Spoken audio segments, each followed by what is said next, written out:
coşkun ersin aydın sağlar hoş ovarlar.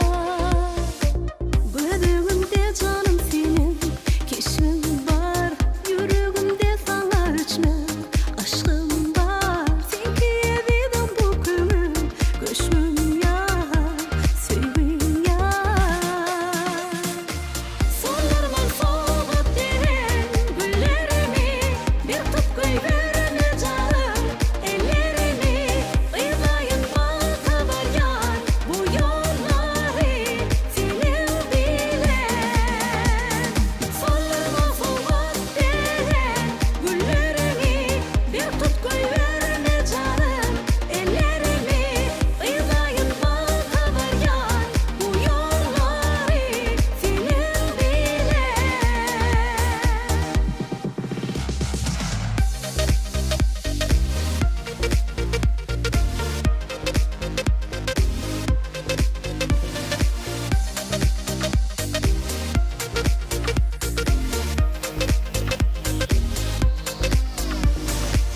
Bağda hem şadlığı dolu